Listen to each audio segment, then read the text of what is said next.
This is your before and after story. Instead of imagining a rewarding career in medical imaging, Southeastern College can actually take you there. Prepare for a career in ultrasound, radiology, and X-ray technology with hands-on specialized training, simulations, and real-life experience with the latest imaging technology. You'll be ready to play a vital role on any healthcare team. Transform your life by helping others. Southeastern College. Your future is bright. Visit scc.edu to get started. Hi, Govind here. Before we dive in, I want to let you know that you're listening to a special edition of Paper Napkin Wisdom, the Freedom Framework series built around a new book by Michael Walsh. In this series, Michael and I explore what it really takes to build a business that works for you, not the other way around. We're talking about freedom in your business, freedom from your business, and freedom because of your business. We'll talk about what each of those things mean. Each episode brings you tools, insights, and in-depth conversation between Michael and I about how to bring this kind of freedom into your life. If you're ready to design a business that you don't need to escape from, you're in the right place. Listen in. Welcome to Paper Napkin Wisdom, where we share pearls of wisdom shared by some of the world's top entrepreneurs, leaders, and difference makers. Here's your host, Govind Jayaraman. Hi, I'm Govind Jayaraman, and this is Paper Napkin Wisdom, episode 251. This is part 4 in a transformational series we've been building, the Freedom by Design sessions with none other than Michael Walsh. Now, have you ever wondered what really drives human behavior, especially in leadership, business, and life? What if there were just a handful of root forces that explain why we act, react, and sometimes resist?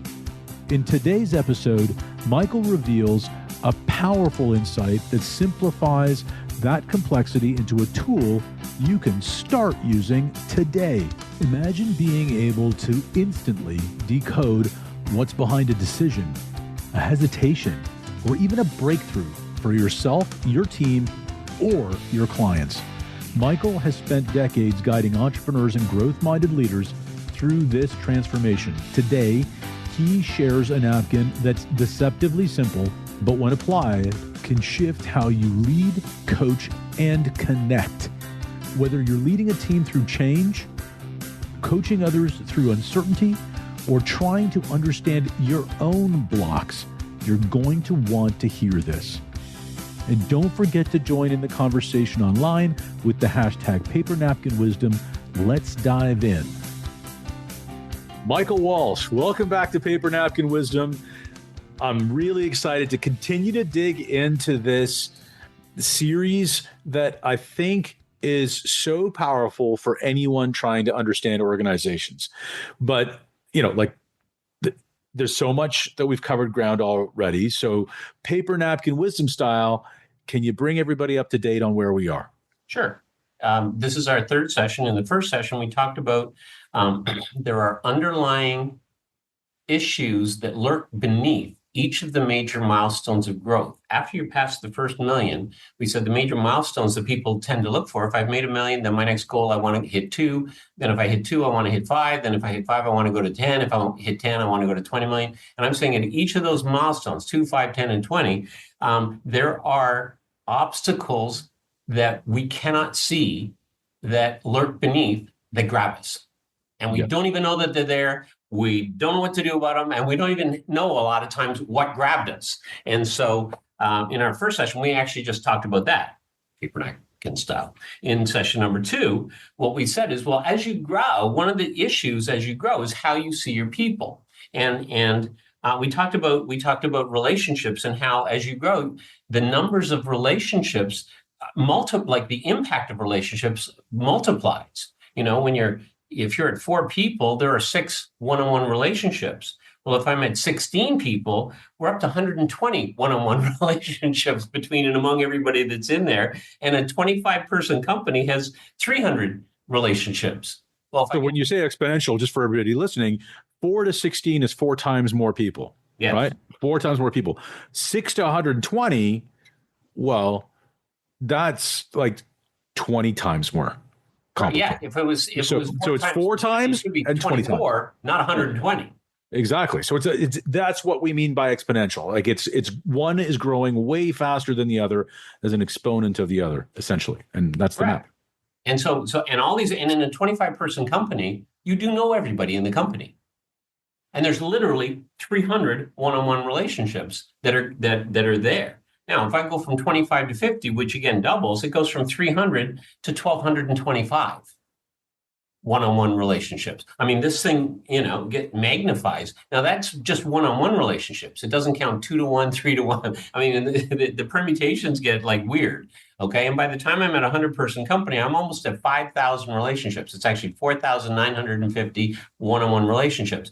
And so with growth, every time you grow, you're going to outstrip your structures. Structures are designed for the size of a business that there are. You're going to outstrip those structures. And if you've got that many more people, the structures, here's the thing that people do is they actually try to bring in structures to control that many people.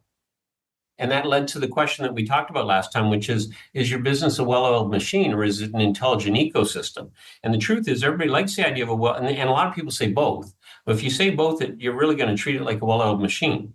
A machine is there for the benefit of its owners and its users, okay? If I own a car, it's myself, my wife, my family that use the car. So it's for them. People would be part of that machine. So we're not talking about the people that ride in it, the owners. We're talking about the actual people that form the business in this case. And I believe we talked about an event company in our last conversation and the implications on that. So what we're saying is that this gets really hairy.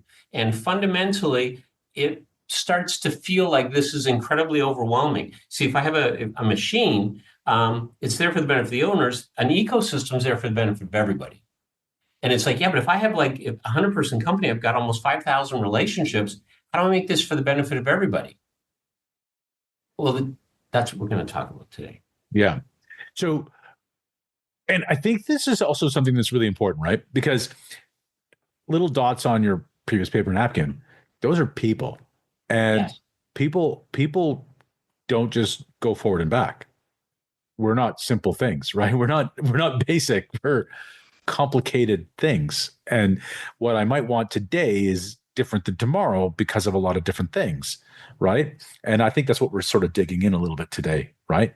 Correct. Well, in fact, I knew people that owned stables and they were racing horses.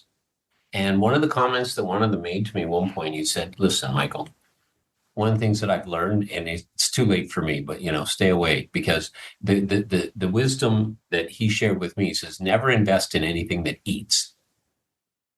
And so he's talking about his horses because they get sick, they have problems, sometimes there's, malbehavior, you have to put them down. There's a whole bunch of different, now, fortunately, we don't put people down, but anything that eats, isn't that every single service-based business?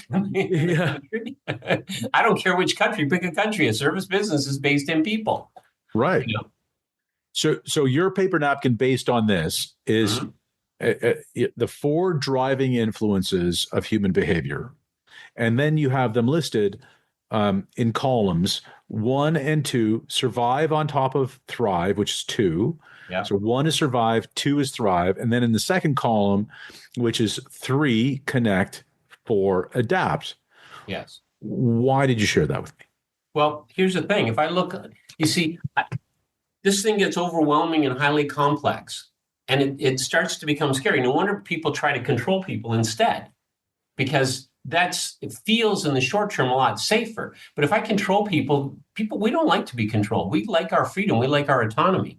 And I'm suggesting you don't actually have to do that.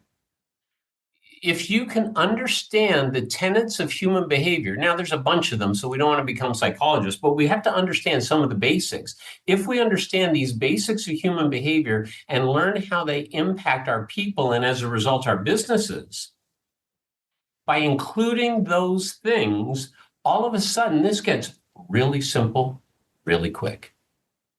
And so that's the whole purpose. And I've identified these 4 driving influences. Now, they're not all of them. There's bazillions of driving influences to behavior.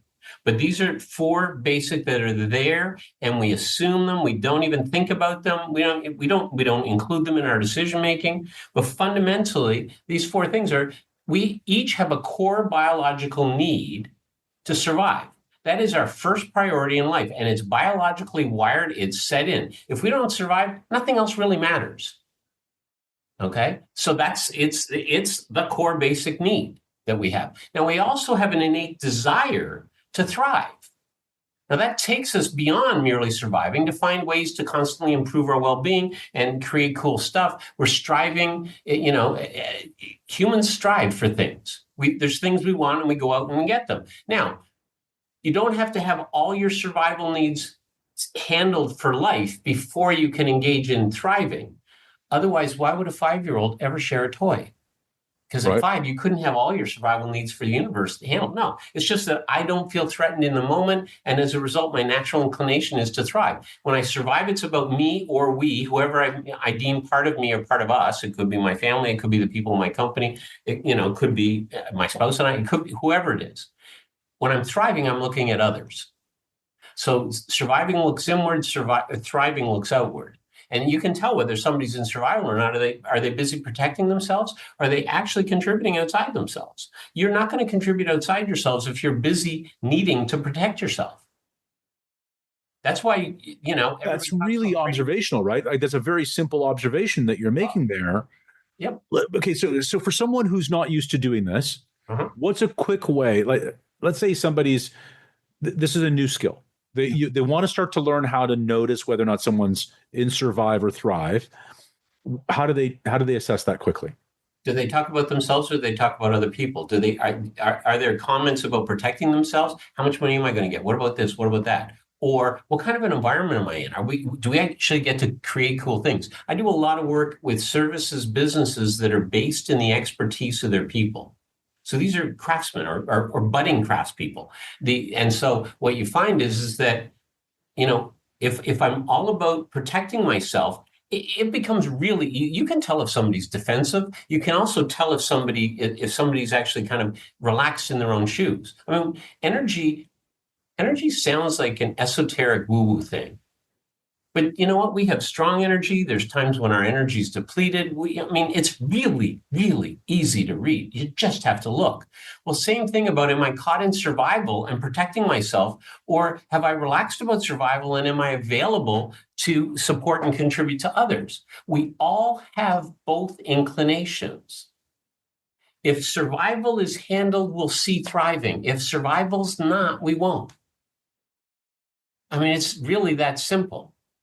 And it's about getting curious, right? Like, if you're not curious about it, it's not going to come over. It's not going to pick up a broom and hit you in the head until it's too late, right? Right. Unless you've really threatened survival, then it's going to pick up the broom and come and hit you. But otherwise, the reality is you just have to get curious. You have to ask someone, and that's all it is. Or just walk into an office and say hello. See who says hello back. See who pulls back, see who steps into the conversation. That doesn't mean that, there's also an extrovert introvert thing, but the fact of the matter is I've seen people go, oh, hello. You don't have to be some massive extrovert to respond to somebody. Nobody does, as far as that's concerned. But if somebody goes, and then they just ignore you and they're like, who are you? Like, it's actually easy to tell. The tip I would give is, next time you're in any room, anywhere, whether it's at an event or whether you go into an office or even in your home, see who's relaxed in their skin and looking at what they can do outside themselves and see who's busy protecting themselves.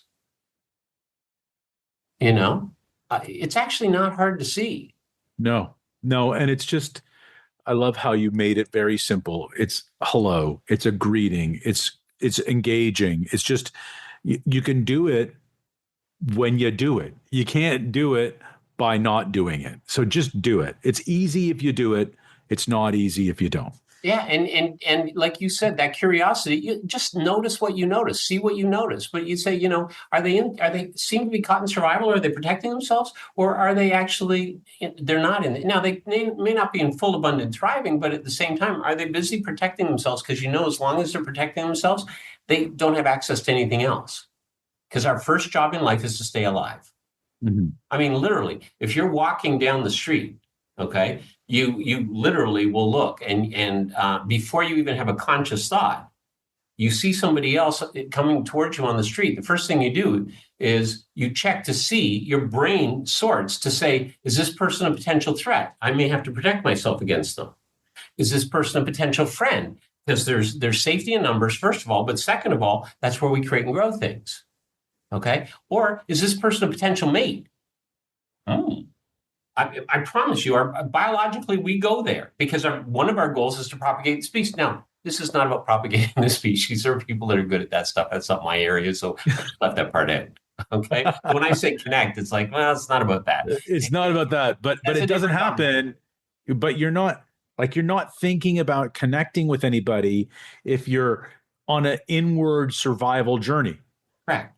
You have to turn out. Unless it's to help you protect yourself. Like, when I listed 3, connect, it's like, it's been over 125 million years since humans were truly independent. We learned 125 million years ago to, when the first humans started showing up, hypersocial species, it's far safer for people to guard against threats when we do it together. That's why when you see that major catastrophes and things go wrong, everybody reaches out to everybody else. Because it's like, well, if I was in that spot, I'd want somebody to help me. So of course I'll help them. That happens all the time. It's also, we can thrive way more effectively if we're connected. We know inherently that together we're stronger. So that's what I mean when I speak to connect. I'm not talking about, is this person a potential mate? We'll leave that one alone. And then the other thing we do have, the fourth thing we have, is the ability to adapt. We can naturally adjust to changing environments, even the difficult ones, especially if our survival's at stake. Okay, we will do what it takes. There was no way anybody could think that we could work from home before the pandemic occurred. In fact, I talked to one client, he said, we had even talked about remote work and things like that, and we figured it would take somewhere between 6 months and a year to even try a pilot. And then the pandemic happened, and within 2 weeks, everybody's working from home, fully out, set up with their computers and all that kind of stuff. And the rules changed because they had to. Did everything work? No, not everything worked. I mean, some it overcame some people, but most businesses figured out how to survive using that. So we do know how to adapt. We do know how to adapt, even if we don't like the conditions that we have to adapt to. Okay, whether that includes job losses, breakups, global challenges like economic downturns, not just pandemics. Okay, no matter what threatens us, humans find a way forward. So the ability to connect and the ability to adapt actually feeds both survive and thrive.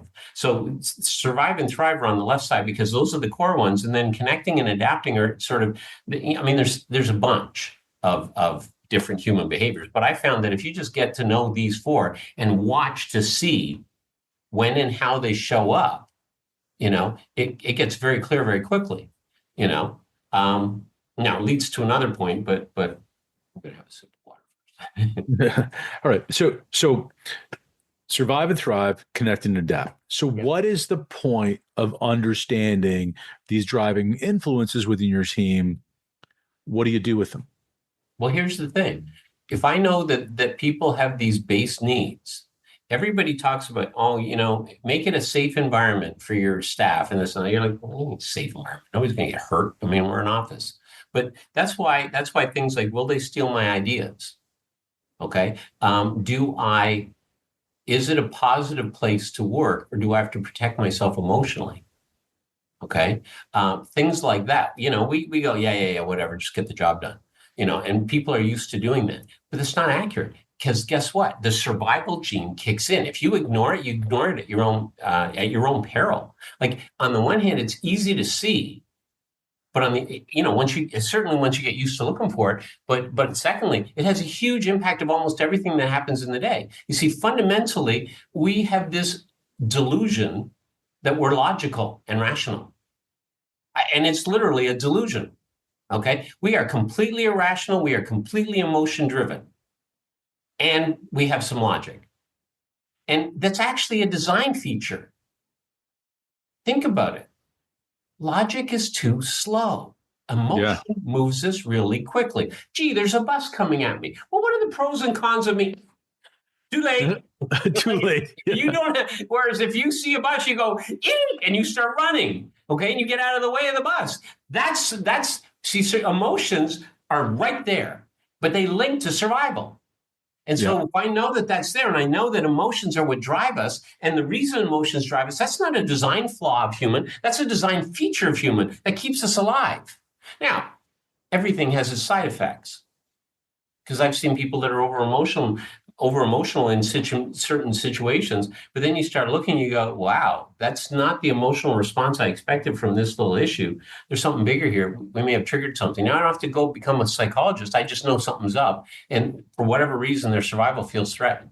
Because if people feel that they're safe, they'll play.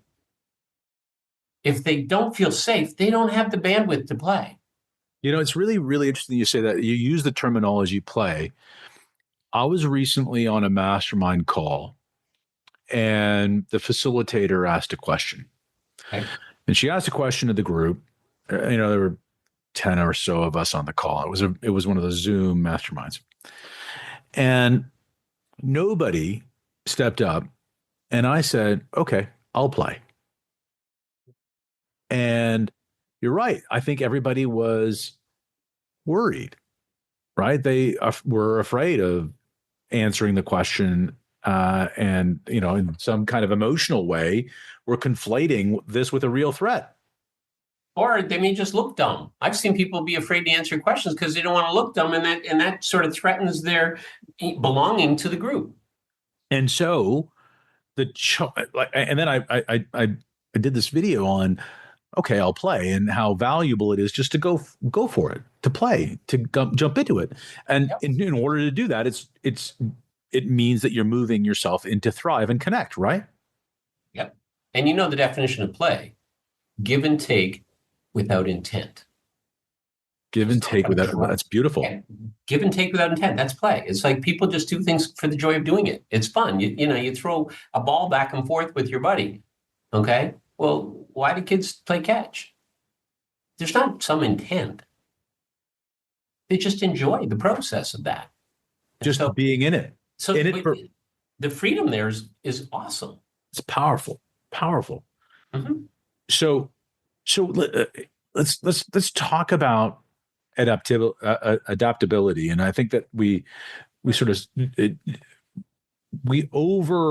underestimate how important it is, because we do a lot of things. I think as humans, especially as leaders, we'll say, oh, that's not right. That's contrary to how we do things around here. We squash flexibility in favor of control a lot, right?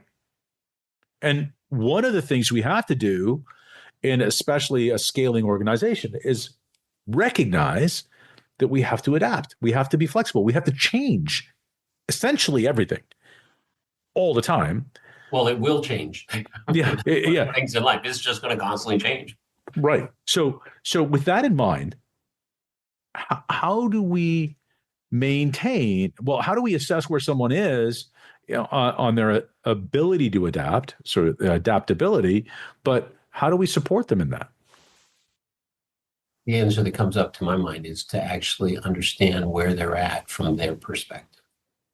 So unless I put myself in their shoes, I can't tell where they're at. I can only tell my interpretation of where they're at if I keep myself in my own shoes, because I'll bring all my preconceived notions with me. Whereas the only chance I have of letting go of my own preconceived notion is saying, well, if I was in their shoes, what would I, where am I at right now? And, where I wonder what this person's at. And you kind of get curious and you start asking questions about, what about this? What about that? And you kind of listen for where they're at, as opposed to, we've all got these moral imperatives, these shoulds or judgments about how things need to go. And it's interesting because, you can never influence anyone unless you understand what is already influencing them. And you can never connect with anyone while you're busy judging them, because they feel it and it breaks the connection. So if if I try to influence people, people in sales do this all the time. They try to influence people. Buy our stuff, you'd be so much better off. Except they haven't really checked in with the other person to understand what's already influencing them. Well, if you know what's influencing me, do you think you'd be able to provide input or a contribution that would be more helpful or more resonant for me versus just guessing in the dark? Mm-hmm. Yeah, And of course. if you were judging me, how well do you think I'll take any of it? Or if you command me, Oh, you I'll command tell you me. where It's to like, go.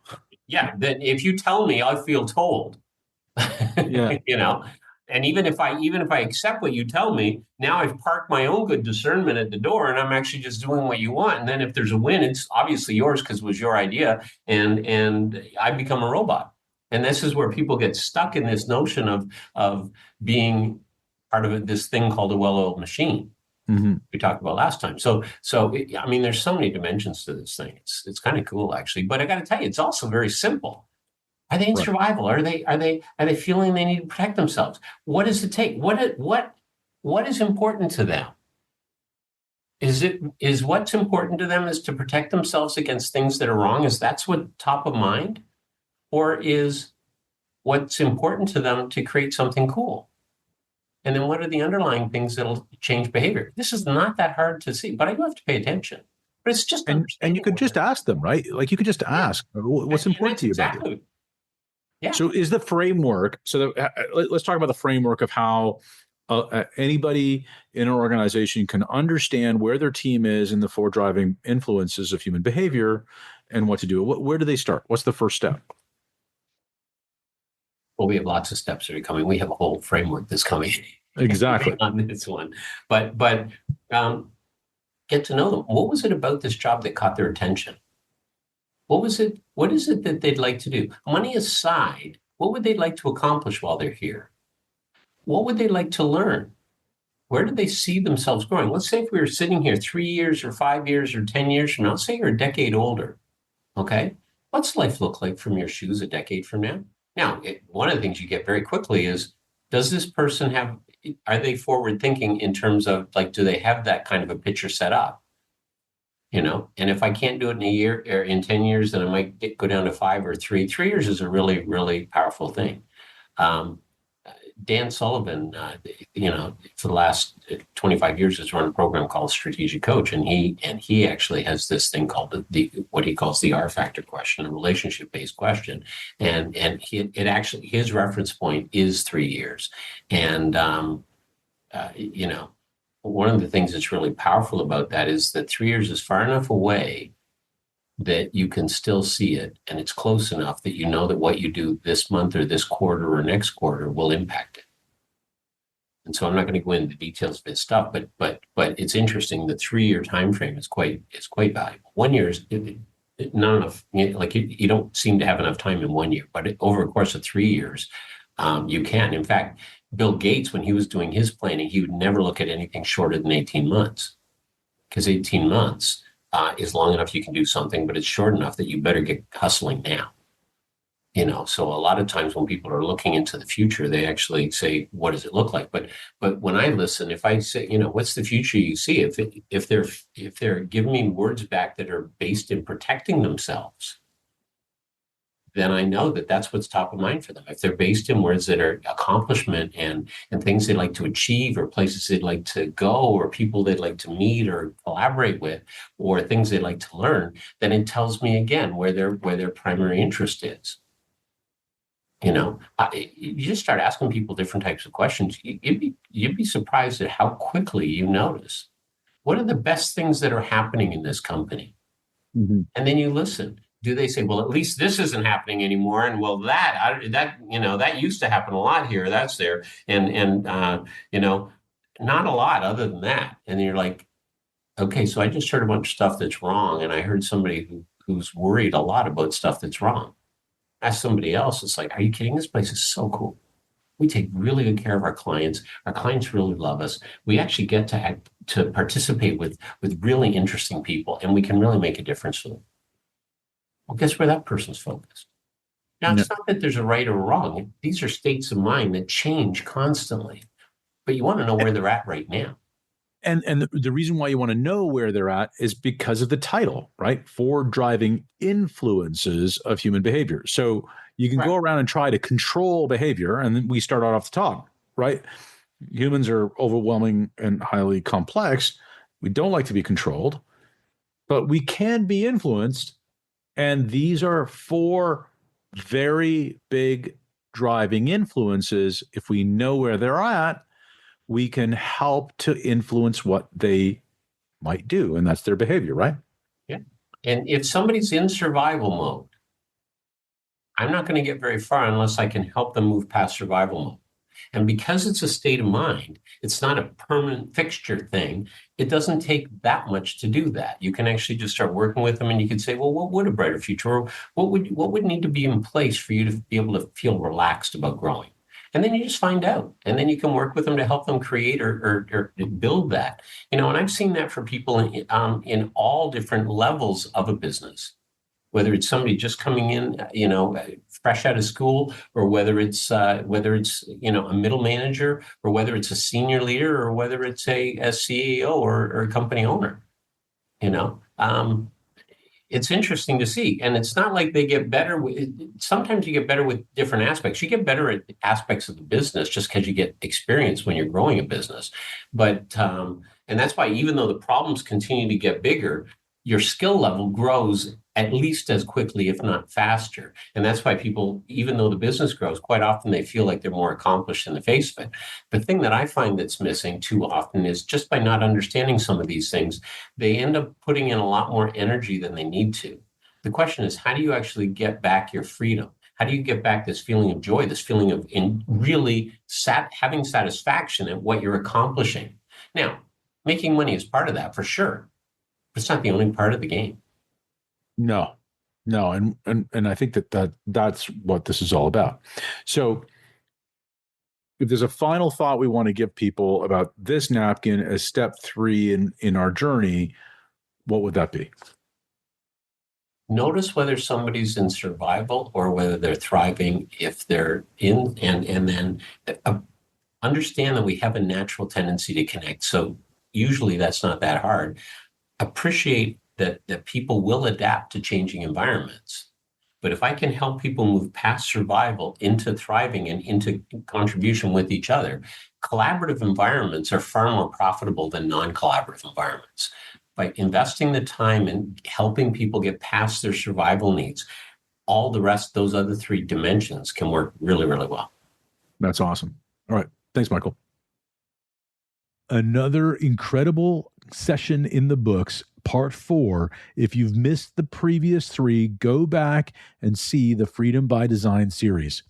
A huge thank you to Michael Walsh for joining us again and sharing another profound idea, one that cuts into the core of what drives us as humans, leaders, and entrepreneurs. His napkin, highlighting the 4 driving influences of human behavior, gave us not just a lens, but a language for understanding what's really going on behind the surface.